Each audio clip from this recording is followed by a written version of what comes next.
नमस्कार। आज का मोटिवेशनल वीडियो है, ज़िंदगी में बैलेंस होना बहुत ज़रूरी है। बैलेंस इसलिए ज़रूरी है क्योंकि ज़िंदगी में उतार और चढ़ाव दोनों आते रहते हैं। खुशी भी आती है, गम भी आते हैं, लेकिन बहुत बार बार गीता में कहा गया है, बहुत ज़्यादा खुशी मिलने पर बहुत ज़्यादा खुशी से पागल हो जाना या गम मिलने पर बहुत ज़्यादा दुखी हो जाना, ये जीवन का धर्म नहीं है। क्योंकि ज़िंदगी आपके अनुसार नहीं चल रही है, बल्कि कोई और नियंता है इसका, और सिर्फ आप उसमें सिर्फ अपना एक एक भूमिका अदा कर रहे हैं, जो भूमिका आपके ही कर्मों के द्वारा संचालित है। उस भूमिका को आप अदा कर रहे हैं, किसी और की बनाई हुई भूमिका नहीं है। यानी आपके अंदर जो क्वालिटी है, कर्म किससे बनते हैं? क्वालिटी से ना। क्वालिटी के अकॉर्डिंग किसी को कोई पद सौंपा जाता है, यानी उसने वो योग्यता हासिल की तो वो पद उसको मिलेगा। यदि आपने की तो आपको मिलेगा। तो ठीक इसी तरीके से कर्मों के अनुसार आपको वो दायित्व दिए गए हैं। अब उन दायित्वों को आप कैसे निभाते हैं, ये आपके ऊपर है। लेकिन जीवन में ये चीज़ें ईश्वर के हाथ में, कि कब, कहाँ और कैसे चीज़ों का होना है, उसमें बदलाव हो सकता है और होता भी है। वो कब होता है? आपके निरंतर कर्मों के द्वारा बदलाव होता जाता है। कुछ चीज़ें हो सकता है कि इसी जन्म में आपकी बदल जाएं, आपकी पुराने जन्म के जितनी भी चीज़ें हैं वो आप ख़त्म कर दें। बहुत वक्त रहते बहुत जल्दी ख़त्म कर दें। जिनको सत्य का अनुभव हो जाता है, जो सिर्फ सांसारिक चीज़ों के अंदर ही नहीं फंसे रहते, संसार से बाहर भी चले जाते हैं, बाहर यानी इस दुनिया से परे हो जाते हैं। यानी उनको ये पता लग जाता है कि इस दुनिया में एक एक सीमा तक ही इंसान को रहना है। ये ये हमारा स्थायित्व नहीं है। इसके बाद वापस लौटना है। वापस लौटने के बाद फिर यात्रा शुरू होगी। वो कुछ और यात्रा, वो हमारे कर्मों की यात्रा है, जिसको कि हम अनदेखा कर रहे हैं, जिसको अनदेखा करके कुछ होने वाला नहीं है। अंत में नुकसान होने वाला है, क्योंकि वो जो जर्नी है वो ख़त्म नहीं होगी। जब तक आपके कर्म बैलेंस नहीं होंगे, तब तक वो जर्नी ख़त्म नहीं होगी। हज़ारों हज़ार साल नहीं, लाखों साल चलते होंगे, क्योंकि युग युगांतर की बातें चलती हैं। जब एक युग के अंदर चीज़ें समाप्त नहीं होती, तब वो दूसरे युग में चीज़ें बदल कर के जाती हैं। चीज़ें बदलती हैं, व्यक्ति बदलते हैं, स्थान बदलते हैं, प्रकृति बदलती है। कभी किसी देवता को ज़्यादा पूजा जाता है, कभी किसी को ज़्यादा पूजा जाता है, कभी किसी मनुष्य को पूजा जाता है, कभी किसी देवता को किसी मनुष्य को पूजा जाता है। संसार के अंदर ही देख लीजिए, एक मनुष्य स्थायी रूप से एक चीज़ पर स्थिर होकर के नहीं रहता। आज किसी को पूजा जा रहा है, क्यों पूजा जा रहा है? क्योंकि उसके कर्म इतने अच्छे हैं, उसने कुछ ऐसा कर दिया कि जिसके कारण से ये पूरा संसार उसकी प्रशंसा में लगा हुआ है। एक ही क्षण कोई गलती हुई और वो पूरा संसार आपके विरुद्ध हो गया। तो इसीलिए कहा है कि बहुत ज़्यादा सावधानी कहाँ घट जाती, सावधानी कहाँ हट जाती है? जहाँ पर व्यक्ति बहुत खुश हुआ, जहाँ उसे लगा कि मेरे हाथ में सब कुछ आया, मैं वो, बस उस मैं का तुरंत ही निदान हो जाता है।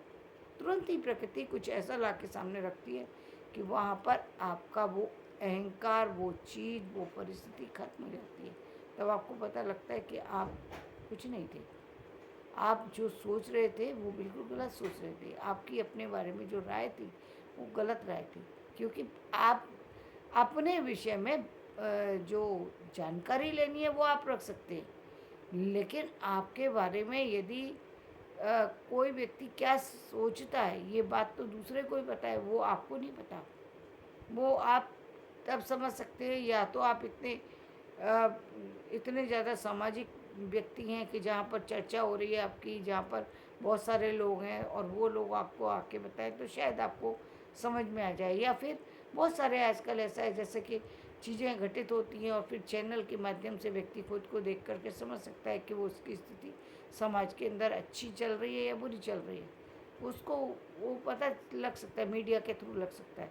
लेकिन ऐसा नहीं है कि जो एक जैसी स्थिति चलती रहती है। हर पल स्थितियाँ बदलती हैं, हर पल व्यक्ति के कार्य बदलते हैं। कार्य प्रणाली बदलती है, जीवन शैली बदलती है। देखते ही देखते हमने जब से होश संभाला है तब से लेके और आज तक इतने सारे बदलाव के साथ प्रकृति सामने खड़ी है कि देख कर के आश्चर्य होता है कि इतना सारा बदलाव एक समय ऐसा था जब हमने अपनी माँ को, अपनी घर की स्त्रियों को घूंघट में ही नहीं, हमने उनको चादर ओढ़ते हुए चलते हुए देखा था कि वो चादर ओढ़ा करती थी और कुंडी खटकाया करती थी और वो उस तरीके की स्थिति में रहा करती थी। जब हमारा समय आया तो चादर तो हट चुकी थी लेकिन घूंघट था। एक फिर समय बदला तो घूंघट से हट कर के सिर्फ थोड़ा सा कम हो गया घूंघट, लेकिन लोग फिर भी कहीं ना कहीं चुन्नी डालते थे, चीज़ें उस तरीके से रखते थे। यानी ये तो हमारा सामाजिक पहनावा है जिसमें चेंज हुआ। फिर वो स्थिति आई, फिर इसके बाद स्थिति आई कि लोगों ने सिर्फ परिवार के बड़े ही लोग के पहनावे में अंतर नहीं आया, बहुओं के पहनावे में भी अंतर आ गया। अब बहुएं और बेटियाँ दोनों एक जैसे पहनावे में रहती हैं, दोनों में कोई फ़र्क नज़र नहीं आता। समाज में सारी स्थितियाँ बदल रही हैं। अब जिनकी हम चर्चा कर रहे हैं वो अपने सेल्फ डिफेंस को जानती हैं। अब वो बहुत सी चीज़ों को समझ रही हैं। एक परिपक्व अवस्था है, अब वो इतनी कम उम्र में नहीं है कि इनको समझ नहीं है, उनको अपने अच्छे बुरे का ज्ञान है। वो समझती है कि किस व्यक्ति की कैसी नीयत है, चाहे वो परिवार का कोई भी सदस्य हो, चाहे कैसा या समाज का कोई सदस्य हो, वो अच्छे से समझती हैं किसकी निगाह कैसी है। शायद मैं कहूँगी कि लेडीज़ के अंदर शायद सेंस की ये क्षमता शायद पुरुषों से अधिक हो। उनको अपने से समझ में आ जाता है और इसीलिए वो दूर भी रहती हैं, समझ भी जाती हैं। कई बार परिवार को बताना नहीं चाहती हैं लेकिन वो अलग हो जाती हैं, वो साथ में नहीं रहना चाहती बहुत बार, क्योंकि बहुत सारी सी चीज़ें ऐसी थी जहाँ पर व्यक्ति नहीं कह पाता कि ये व्यक्ति गलत है, तो वो अलग भी हो जाती हैं, चीज़ें बदलती हैं। तो एक समाज के व्यवहार में अंतर आया, शिक्षा में अंतर आया। एक समय वो था जब जब एक समय क्या, हम 90 की दशक की बात करें तो लड़कियों को पढ़ने का कोई चाह भी नहीं था। पढ़ना मतलब पढ़ने से तो बहुत दूर भागना था। पढ़ने नहीं, स्कूल में खेलने जाती थी, वो भी कभी कभी। पढ़ने का कोई मतलब ही नहीं था। बहुत कम, बहुत अच्छे जो बहुत ज़्यादा ध्यान देने वाले पेरेंट्स थे, सिर्फ उनकी 2-4% लड़कियां हुआ करती थी जो पढ़ने जाया करती। शादी हो जाती थी 5th क्लास में, तो शादी हो जाती थी तो कहाँ से पढ़ेंगे, ऐसा समाज था। मेट्रो सिटी की बात नहीं हो रही, ये बात हो रही है सामान्य शहरों की, सामान्य गाँवों तो में तो हम रहे नहीं, खैर शहर में सामान्य छोटे शहरों की बात कर रहे हैं। तो वहाँ का ऐसा था कि जहाँ पर चीज़ें बिल्कुल इसी तरीके से चलती थी, जहाँ पर बहुत ज़्यादा ऐसा नहीं था कि जीवन में बिल्कुल परिवर्तन हुआ। पढ़ने की इच्छा, पढ़ने का कोई मतलब नहीं था।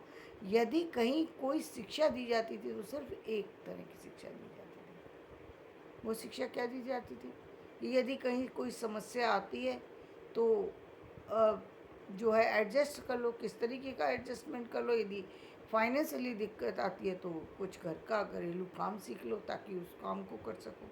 और घरेलू काम क्या, वो ऐसे ऊटपटांग काम जिसके बारे में आज सोच के बड़ा अजीब लगता है कि क्या, काढ़ना सीख लो, बुनना सीख लो, सिलाई करना सीख लो, बीज का छीलना सीख लो, तगड़ी बनाना सीख लो। अब ये कोई काम है जिससे कि जीवन चलने वाला है, लेकिन यही सिखाया जाता था और लड़कियां उसमें बड़ी खुश होती थी, बड़ी खुश हैं वो उस काम को करके। वो बहुत अपने आप को बहुत ही उसी लाइफ में उसी तरीके से, और वो उस चीज़ को कभी ये फैशन डिजाइनिंग और ये सारी चीज़ें तो शायद मुझे लगता है कि उस जो छोटे शहर की लड़कियां शायद उनकी समझ में आज भी आ जाती हूँ तो वो बड़ी बात है। आज भी नहीं आती उनके हिसाब से सिलाई करने का मतलब सिलाई करना होता है, चाहे वो किसी तरीके की सिलाई हो, उनको कोई फ़र्क नहीं पड़ता। वो उनके हिसाब से ये तो सब बेकार की चीज़ें हैं, उनके लिए ये सब दिखावे की चीज़ें हो सकती। तो ये जीवन का जो बदलाव है, शिक्षा में जो बदलाव आया, परिवर्तन आया, जो समाज में बदलाव आया, जो व्यवहार में परिवर्तन आया, आज यात्रा जो है सामाजिक ज्ञान से बढ़ कर के आध्यात्मिक ज्ञान पर पहुंची है। आध्यात्मिक ज्ञान की तो बात ही दूर दूर तक किसी को समझ में नहीं आती थी। महिलाओं की तो छोड़िए, न पुरुष समाज को आध्यात्म से जुड़ने की कोई बात समझ में आती थी, ना महिलाओं को समझ में आती थी, क्योंकि आध्यात्म के लिए एक पर्टिकुलर कथा सुनने जाना ज़रूरी होता था, जो कि जाने के लिए टाइम भी नहीं था और रुचि भी नहीं थी। दोनों चीज़ें नहीं थी, और मीडिया में बहुत कम जो है इन चीज़ों को दिखाया जाता था। ये जितना भी बदलाव आया, ये जब से जो रामायण आई या महाभारत आई, तब से बदलाव आया है। क्योंकि तब लोगों ने, तब तक टीवी आ चुके थे, और तब तब लोगों ने ये रामायण और महाभारत देखते हुए फिल्म देखना शुरू किया, टीवी देखना शुरू किया। क्योंकि पहले टीवी भी आता था तो कैसा कैसा टीवी आ रहा है कि टीवी चल रहा है और आवाज़ आ रही है, टीवी का कोई चित्र ही नज़र नहीं आ रहा। तो इस तरह की स्थितियाँ थी, चीज़ें एंटीने वाले टीवी चला करते थे, चीज़ें थी, चीज़ों में बदलाव था। तो वो बैलेंस का करने का मतलब ये है कि आप सामाजिक स्थितियों के साथ तालमेल बैठा लें। यानी कि यदि यदि जो आपका परिवार में, यदि आप चाहे कैसा भी परिवार है, चाहे अच्छा है या बुरा है, चाहे अच्छे व्यवहार करने वाले लोग हैं या बुरे, लेकिन आपको उनके साथ में ही एडजस्ट होना है। यानी आपको उनकी बात ही मानना है किसी भी तरीके से।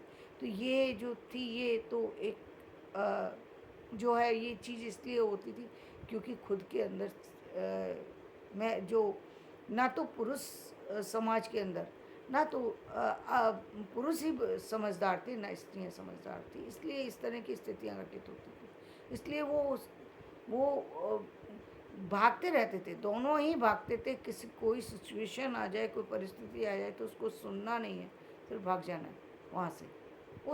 उस बात को पर ध्यान नहीं देना कि बात हुई क्या। शायद कभी कभी तो बात ही नहीं होती थी, केवल समझाने सामान्य बात होती थी, लेकिन उसको समझने की कोशिश ही नहीं होती थी, उसको जानने का, उसको व्यवहार करने का मतलब ही नहीं था। लेकिन आज का युग बदल रहा है, बैलेंस होना ज़रूरी है। चीज़ें बैलेंस होने का मतलब, आप यदि एक लड़का पढ़ा लिखा है, लड़की का पढ़ा लिखा होना ज़रूरी है। यदि लड़की और लड़के दोनों की विचारधारा एक जैसी है, तब आप एक दूसरे के साथ तालमेल बैठा सकते हैं, तब आप बैलेंस कर लाइफ को जी सकते हैं। आर्थिक स्थितियाँ यदि एक दूसरे की सोच एक जैसी है, आर्थिक स्थितियाँ को कभी कभी दोनों जो है बहुत आर्थिक रूप से बहुत ज़्यादा इच्छुक, धन कमाने सीखना या बिजनेस में जाना या सर्विस में जाना, दोनों की राय एक जैसी है, तो जीवन के अंदर कुछ चीज़ें सहजता से आ जाती हैं, कुछ चीज़ें अपने आप उसमें बैलेंस लानी पड़ती हैं। यानी बहुत ज़्यादा किसी चीज़ से परेशानी तब होती है जब बिल्कुल ही विपरीत स्थितियाँ होती हैं, तब बैलेंस नहीं हो पाता। और बैलेंस नहीं है तो चीज़ें नुकसान ही देती हैं। उसका कोई मतलब नहीं है, ज़िंदगी में कोई मतलब नहीं है कि आप दुखी हुए तो इतना ज़्यादा कि जहाँ पर आप कोई सीमा ही नहीं है। सीमा के बाद ज़िंदगी ख़त्म हो जाती है। व्यक्ति तो है संसार के अंदर, लेकिन वो बिल्कुल मिट्टी की तरह से हो जाता है, जिसको किसी ने खिला दिया तो खा लिया और पहना दिया तो पहन लिया है, होते हुए भी वो संसार के अंदर नहीं होता। इस तरीके की स्थिति हो जाती है। या फिर अ, खुश हुआ तो इतना खुश, इतना खुश कि खुशी के कारण से ही उसने अपने जो बहुत सारे से खाने पीने का सारा ढंग इस तरह से बिगाड़ा, अपना शरीर, अपनी सोच, अपना अपने जो उठने बैठने के तरीके इस तरह से ख़राब किए कि जीवन ही पूरी तरह बर्बाद कर दिया। पता ही नहीं है कहाँ जा रहे हैं, किससे बैठ रहे हैं, कहाँ क्या कर रहे हैं। जो जीवन एक सीधी सी राह पर चल रहा था, उसको पूरी तरह से डिस्टर्ब कर दिया। एक बहुत अच्छे स्थिति पर बना हुआ व्यक्ति भी बहुत नीचे गिर सकता है, यदि उसके साथ में बैठने वाले जो लोग हैं वो बराबर नहीं है, तो निश्चित रूप से उसका पतन होना ही होना है। क्योंकि या तो आप खुद से इतने सुलझे हुए हैं, या फिर आपके आसपास के लोग ऐसे हैं कि आप उनके साथ बैठ कर के सुलझ जाएं। यानी आप थोड़े से हो सकता है कि नेचर बराबर ना हो, आपका असंतुलित व्यवहार हो, लेकिन यदि संतुलित व्यवहार वाले साथी भी मिलते हैं तो भी आपका संतुलन हो सकता है। यानी यदि लोग समझदार हैं तो आप समझदार बन सकते हैं। चांस है, इसीलिए कहते हैं कि समझदारी का होना बहुत ज़रूरी है। ऐसे लोगों के बीच में बैठिए जिनसे कुछ सीखने को मिले। सीखने को कहाँ से मिलेगा? जो लोग ज्ञानी होंगे, जो लोग समझदार होंगे, उन्हीं से सीखने को मिल सकता है। यहाँ उम्र मैटर नहीं करती है, यहाँ ज्ञान मैटर करता है कि ज्ञान किसके पास कितना है, किस तरीके से है। तो आज हमारे पास साधन ये है कि हम जहाँ पर हम जा सकते हैं, कुछ चीज़ें ऐसी हैं जहाँ पर हम जा कर के भी किसी चीज़ में पार्टिसिपेट कर सकते हैं। कुछ चीज़ें ऐसी हैं जिन्हें हम मोबाइल के माध्यम से, टीवी के माध्यम से, कुछ और अन्य साधनों से हम उन चीज़ों को देख सकते हैं, समझ सकते हैं, उन पर कुछ भी अपनी विचार व्यक्त कर सकते हैं। तो वो आज की स्थितियाँ हैं, लेकिन कल का यदि हम देखें तो जीवन में चीज़ें जो हैं वो बदलती हैं। चीज़ों के बदलाव के साथ ही व्यक्ति को अपने व्यवहार को भी चेंज करना पड़ता है, स्थितियों को चेंज करना पड़ता है।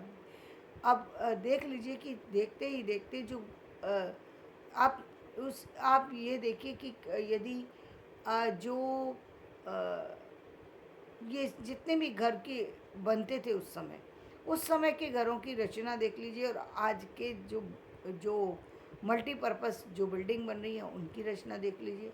बिल्डिंग ही बन रही थी, पहले भी बन रही थी, मेट्रो सिटी के अंदर बन रही थी, लेकिन आज की बिल्डिंग देखिए, उस एक ही अ, जो वो है, एक ही फ्लैट, एक ही उसके अंदर सोसाइटी के अंदर सब चीज़ें मिल जाएंगी, आपको कहीं जाने की ज़रूरत ही नहीं है।